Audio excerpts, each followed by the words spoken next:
ఉదయం ఎప్పుడూ కూడా ఒకేలాగా ఉంటుంది.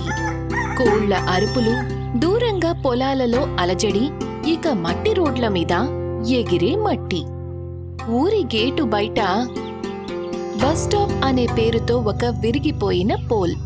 దానిమీద బస్ ఆగుతుంది అని రాసి ఉంటుంది. కాని బస్సు ఎప్పుడూ సమయానికి ఆగదు. ఆ పోల్ దగ్గరే నిలబడి ఉంటుంది ధనియా, పేద, వయసైపోయిన అత్తగారు, ఇంకా చెంప తన కోడలు. ఇద్దరి మొహాల్లోనూ అలసటుంది, కాని కళ్లల్లో జీవితం నడుస్తోంది. అత్తయ్యా, ఇవాళ మళ్ళీ బస్సు రాలేదు. నువ్వు రోజూ ఇదే ఆలోచిస్తావు, ఇవాళ వెళ్ళాలా వద్దా అని. ఇలా ఆలోచిస్తూ మనకి సగం రోజు గడిచిపోతోంది. ఇదిగో కోడలా, ఇక్కడ రోజు గడవదు, మనమే వెళ్ళిపోతాము. నిన్న స్కూల్లో మాస్టర్ గారు చెప్పారు, ఒకవేళ పిల్లలు ఆలస్యంగా వస్తే పేరు తీసేస్తారు అని. మరి ఆస్పత్రి వారేమన్నారో తెలుసా? ఆలస్యమైతే మందులివ్వరట. ఇద్దరూ ఒకరినొకరు చూసుకుంటారు. అత్తయ్య, ఒక్కోసారి అనిపిస్తుంది ఈ ఊరు చాలా దూరంగా ఉంది అని. దూరం కాదు కోడలా, ఎవరి దృష్టిలోనూ పడటం లేదంతే. అప్పుడే పక్క నుంచి ఊరి వాళ్లు వెళ్తూ ఉంటారు. ఇదిగో ధనియా పిన్ని, ఇవాళ మళ్ళీ బస్ కోసం ఎదురుచూపులా? లేదు లేదు, ఇవాళ గవర్నమెంట్ కోసం ఎదురుచూపులు. గవర్నమెంట్ వస్తే మెట్రో తీసుకొస్తుందా? మెట్రో? అది నిజంగా వస్తే బావుండు. అరే కోడల పిల్ల, మెట్రోలు పట్నంలో ఉంటాయి, పేదవాళ్ళ గ్రామాల్లో కాదు. అయితే ఏమైంది? దారైతే దారే కదా. పిన్ని, మీరు ఎలా మాట్లాడుతున్నారంటే స్వయంగా మెట్రో వేస్తారన్నట్టు. వెయ్యాల్సి వస్తే తప్పకుండా వేస్తాను. బావుంది, అత్త కోడలు మెట్రో వేస్తారట. నవ్వండి, రేపు మళ్ళీ ఈ దారిలోకి వస్తారు. మాటలు పూర్తవుతాయి. ఊరి వాళ్ళు అటువైపు వెళ్లిపోతారు. మొత్తానికి మళ్లీ ధనియా ఇంకా చెంప మిగిలారు. బస్సు రాకపోవడం వల్ల నిరాశతో బస్సు మళ్లీ రాలేదు. ఎండ పెరిగింది, దుమ్ము మరింత ఎగురుతుంది. ధనియా నేలవైపు చూస్తుంది. పగిలిపోయిన మట్టి దారి, కాని అది తన దారి. చెంప అదే దారిని చూస్తుంది, కాని తన కళ్లల్లో ప్రశ్నలున్నాయి. చెంప ఆలోచిస్తూ ఇలా అంటుంది, ఒకవేళ దారి లేకపోతే మనం దాన్ని ఏర్పరచలేమా? ధనియా చెంపా వైపు చూస్తుంది. మొదటిసారి ఎగతాళిగా ఇలా అన్నమాట ఆలోచనగా మారుతుంది. ఇద్దరూ అక్కడ్నుంచి వెళ్లిపోతారు. మధ్యాహ్నం ఎండ గుడిసె పైకప్పు మీద పడుతూ ఉంటుంది. లోపల వేడిగా ఉంది. ధనియా ఇంకా చెంప లోపల నిరాశగా కూర్చుంటారు. కాని దానికంటే ఎక్కువగా మనసు బరువుగా ఉంది. బస్టాప్ నుంచి తిరిగొచ్చి ధనియా ఇంకా చెంప మౌనంగా కూర్చున్నారు. నవ్వుల శబ్దం వెనకబడిపోయింది. కాని మెట్రో అనే మాట వాళ్లతో పాటే తిరిగొచ్చింది. ధనియా చెంప వెనుక ఉన్న పాత ఇనప్పెట్టెను చూస్తుంది. గుడిసెలో ఒక మూలన పాత ఇనప్పెట్టె ఉంటుంది. వాళ్ళిద్దరూ వెళ్లి ఇనప్పెట్టెను తెరుస్తారు. దానిమీద పాత టూల్స్, ఇనప చైన్స్, ఒక సైకిల్ హ్యాండిల్, ఇంకా కొన్ని చెక్క వస్తువులుంటాయి. ఇదే వాళ్ల పాత సామాను. అది ఇంతవరకు అనవసరమని అనుకున్నారు. అత్తయ్య, మీరేదైతే అన్నారో చెయ్యాల్సి వస్తే చేస్తాము అని, అది తమాషా కన్నారా? తమాషా అయితే ఎప్పుడవుతుందంటే మెదడు ఖాళీగా ఉన్నప్పుడు. మనమైతే రోజూ బస్సు కోసం ఎదురు చూస్తాము. కానీ మెట్రో తయారు చేయటం మనలాంటి వాళ్ళం రోజూ దారి నేర్పరుస్తాం. పొలం వరకు, బావి వరకు, ఇక వేరే వాళ్ల ఇళ్ల వరకు. కానీ ఇనప పట్టాలు, ఇంజన్, కరెంటు. ఎవరన్నారు ఇంజన్ కావాలని? నడవడానికి మెదడు కావాలి. ఇలా చూడు, ఈ సైకిల్ చైన్, ఈ హ్యాండిల్, ఇక ఈ సీటు. అత్తయ్య, మీరు నిజంగానే ఆలోచిస్తున్నారా? ఆలోచించట్లేదు కోడలా, అలసిపోయాను. ఇద్దరూ ఒకరినొకరు చూసుకుంటారు. ఒకవేళ మనం ఒక చిన్న బండిని తయారు చేస్తే పిల్లల్ని స్కూల్ వరకు తీసుకెళ్లడానికి, రోగులను ఆస్పత్రికి తీసుకెళ్లడానికి, సామాన్లు తేవడానికి, అప్పుడది మెట్రోనే అవుతుంది కదా. సాయంత్రం అయ్యేసరికి అరుగు దగ్గరికి జనాలు గుమ్మికూడతారు. టీ బాగా మరుగుతూ ఉంటుంది. ఇక అవే పాత మాటలు, గవర్నమెంటు, రోడ్డు, తలరాత. ధనియా ఇంకా చెంప కలిసి అక్కడికి చేరుకుంటారు. ఇక ఊరి వాళ్లకు సంతోషంగా చెప్తారు, బాబూ, ఒకవేళ బస్సు రాకపోతే మనం వెళ్ళటం మానేస్తామా? అయితే ఏం చేయాలి పిన్ని? ఎగురుదామా? లేదు, దారి తయారు చేద్దాం. బాగుంది. ఇవాళ నిజంగానే మెట్రో మీటింగ్ ఇది. అవును, మనం మెట్రో వేసుకుందాము. చిన్నదిగానే ఉంటుంది, కానీ నడుస్తుంది. మరి డబ్బులు? టికెట్ ఉండదు, సాయం చేస్తాం. అంటే ఎవరైతే కూర్చుంటారో వాళ్ళేదో ఒకటిస్తారు. చెక్క, ఇనుప ముక్క, లేకపోతే ఒకరోజు కూలి. ఒకవేళ నడిచిందంటే మన ఊరు మొదటిసారి కలుస్తుంది. అందరూ మౌనంగా ఉండిపోయారు. కొంతమంది ఆలోచనలో పడ్డారు.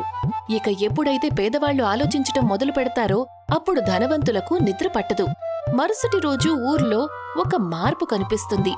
పొలం ఒడ్డున ఎక్కడైతే అందరూ నడిచి వెళ్తూ ఉంటారో అక్కడ ధనియా ఇంకా చెంప నిలబడి ఉంటారు.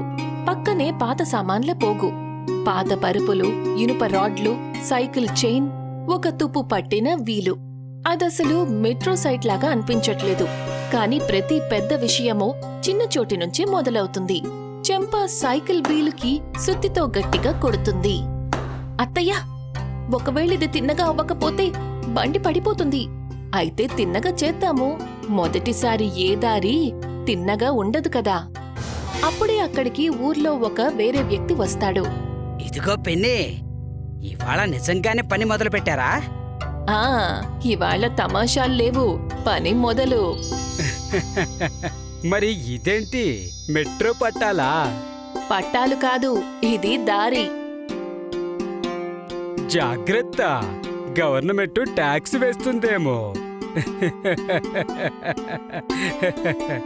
మేము ట్యాక్స్ ఇవ్వము, మేము కష్టపడతాము.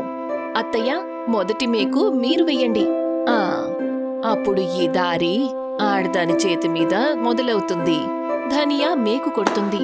ఆ ఒక్క శబ్దంతో పాటు ఊర్లో మొదటిసారి ఎవరో ఏదో చేశారో గవర్నమెంట్ సాయం లేకుండా ధనియా ఇంకా చెంప ఒక్కొక్కటిగా పట్టాలు తయారు చేయటం మొదలు పెడతారు. ఒక్కొక్కరుగా అందరూ జమవటం మొదలవుతారు. నెమ్మది నెమ్మదిగా అందరూ ఆగుతారు. కొంతమంది చూడ్డానికొస్తే, కొంతమంది సలహాలిస్తారు, కొంతమంది ఆపడానికొస్తారు. ఇదంతా ఒట్టి వృధా. నడిచిన 2 రోజుల్లో విరిగిపోతోంది. విరిగిపోతే మళ్ళీ తయారు చేస్తాం. మరి డబ్బులు? ఇవాళ లేవు, కానీ చేతులున్నాయి కదా. సాయంత్రం వరకు ఒక చిన్న పట్టాలు తయారవుతాయి. 10 అడుగుల పొడవుతో, ఊరంతా బరువుతో. చెంపా దానిమీద చిన్న చెక్క ట్రాలీని పెడుతుంది. ధనియా తోస్తుంది. చెంపా ట్రాలీని తోసి పట్టాల మీదకు ఎక్కుతుంది. ట్రాలీ నడుస్తుంది. నెమ్మదిగా అటు ఇటు ఊగుతూ నడుస్తుంది. ఊరి వాళ్ళందరూ ఒకరినొకరు చూసి మాట్లాడుకుంటారు. జనమంతా ఒక్క క్షణం మౌనంగా ఉన్నారు. తర్వాత ఒకరన్నారు, అరే, నడుస్తోంది. ఇక ఆ క్షణమే ఊర్లో మొదటిసారి అందరూ నవ్వడం కాదు, నమ్మటం మొదలుపెట్టారు. ఊరి వాళ్లందరూ సంతోషంగా ఉన్నారు. ఒకసారి మళ్లీ మాటలు మొదలుపెట్టారు. కాని ఈసారి ఎగతాళితో కాదు. చెంపా ఇంకా ధనియా విజయం గురించి మెచ్చుకున్నారు. మరుసటి రోజు తెల్లవారగానే ఊర్లో కబురు విస్తరించింది. అత్తా కోడళ్ల మెట్రో నడుస్తోంది. కబురుతో పాటుగా ఇంకొకటి కూడా విస్తరించింది. ఈర్ష్య, భయం, ఇంకా నష్టం. నేతాజీ ఇంకా బస్ డ్రైవర్ కలిసి కూర్చున్నారు. ఒకరితో ఒకరు మాట్లాడుకుంటున్నారు. వాళ్ల కళ్లల్లో సంతోషం కాదు, చింత మొదలైంది. చౌరాస్తాలో కుర్చీలు వేశారు. మధ్యలో ఉన్నాడు బస్ అతను. అతని దగ్గర కూర్చున్నాడు ఆ ఏరియా నేతాజీ. అతని కళ్లల్లో చింత కాదు, కంగారు కనిపిస్తోంది. అంతలోనే ధనియా ఇంకా చెంప తమ ట్రాలీని తీసుకుని వస్తారు. ధనియా ఇంకా చెంప పట్టాల దగ్గర నిలబడి ఉంటారు. ట్రాలీ ఇవాళ పిల్లల్ని స్కూల్కి తీసుకెళ్లి తిరిగొచ్చింది. ఊర్లో పనులు ఆగకుండా చకచకా నడుస్తున్నాయి. ధనియా పిన్ని, ఇదంతా ఏం జరుగుతోంది? దారి తయారు చేస్తున్నాము. దారి కాదు, నా వ్యాపారాన్ని పాడు చేస్తున్నారు మీరు. వ్యాపారం ఎప్పుడు పాడవుతుందంటే అందరూ నిస్సహాయులుగా కూర్చున్నప్పుడు. చూడు కోడలా, పర్మిషన్ లేకుండా ఇవన్నీ ఇల్లీగల్ అవుతాయి. పర్మిషన్ ఎప్పుడు కావాలంటే మనమేమైనా తీసుకున్నప్పుడు. మనమైతే ఇస్తున్నాం కదా. నిజమేమిటంటే బస్సు టైంకి ఎప్పుడూ రాదు. ఇది గవర్నమెంట్ విషయం. గవర్నమెంట్ విషయం అయితే బస్సు తప్పకుండా వచ్చేది. నేతాజీ సైగ చేస్తారు. 2 వ్యక్తులు ముందుకొస్తారు. పట్టాల వైపుకి వెళ్తారు. ముందు నన్ను తప్పించండి, తప్పుకో కోడలా. ఈ పట్టాల మీద నా కొడుకు నడిచాడు, నా కోడలు నడిచింది. ఇవాళ ఎవరైనా దాన్ని ముట్టుకుంటే ముందు నన్నెదుర్కొంటారు. నేతాజీ ఆగండి. వీళ్ళు చేసేది తప్పు కాదు కదా. ఒకవేళ నిజంగానే పనికొస్తే సరే, ఇవాళ వదిలేస్తున్నాను. కానీ గుర్తుపెట్టుకోండి, ఇది ఇక్కడే అంతమవుతుంది. ఆ ప్రదేశమంతా ఖాళీ అవుతుంది. ప్రమాదం తప్పిపోయింది, కాని అంతం కాలేదు. ధనియా పట్టాలను చూసింది, చెంప అందరి మొహాలను. ఇవాళ వాళ్ళు దారిని వదల్లేదు. ఇవాళ వాళ్ళు భయాన్ని ఎదుర్కొన్నారు. ఎప్పుడైతే భయాన్ని ఎదుర్కొంటారో అప్పుడు మరొక అడుగు ఎప్పుడూ ముందుకే పడుతుంది. సాయంత్రం ఆకాశం ఉన్నట్టుండి మారిపోయింది. నీలిరంగుకి బదులు నల్లని మేఘాలు కమ్ముకున్నాయి. గాలి వేగవంతమయ్యింది. కాసేపట్లోనే పెద్ద వర్షం మొదలయ్యింది. ఊర్లోని మట్టి రోడ్లు బురదగా మారాయి. బస్టాప్ స్తంభం మళ్లీ ఒంటరైపోయింది. ఆ వర్షంలో ఒక అరుపు వినపడింది. అరే, ఎవరైనా సాయం చెయ్యండి, లక్ష్మి పడిపోయింది. ఏమైంది? కాలు జారింది పిన్ని, చాలా రక్తం పోతోంది. ఆస్పత్రి ఇప్పుడు తీసుకువెళ్ళాలి. ఈ వర్షంలో బస్సు రాదు కదా, ట్రాక్టర్ కూడా ఇరుక్కుపోతోంది. అత్తయ్య, మెట్రో. ఇప్పుడా? ఈ వర్షంలోనా? దారి వర్షానికి భయపడదు. పట్టాలు నీళ్లతో తడిచిపోయాయి. చెక్కలు జారిపోతూ ఉన్నాయి. కానీ ఇవాళ అవే పట్టాలు ఊర్లో అన్నిటికంటే పెద్ద నమ్మకం. పట్నం రోడ్డు మీదకు చేరగానే ఒక అంబులెన్స్ కనిపిస్తుంది. అరే, మీరు ఈ వర్షంలో ఎలా వచ్చారు? దారి తయారు చేసుకున్నాం. ఇప్పుడు వైద్యం చెయ్యండి. రాత్రికి ఆ విషయం విస్తరించింది. నేతాజీ, బస్ అతను, ఇంకా ఏ ఊరి వాళ్ళైతే నవ్వారో వాళ్ళందరూ మౌనంగా ఉన్నారు. మళ్లీ మీటింగ్ మొదలయ్యింది. ఇవాళ ఈ దారి కనుక లేకపోయింటే తప్పు నాదే. పిన్ని, మీ మెట్రో మాకు అవసరంగా మారింది. మెట్రో మాది కాదు, అది ఈ ఊరిది. ఎవరైతే దాన్ని ఉపయోగిస్తారో వాళ్ళు దాన్ని చూసుకుంటారు.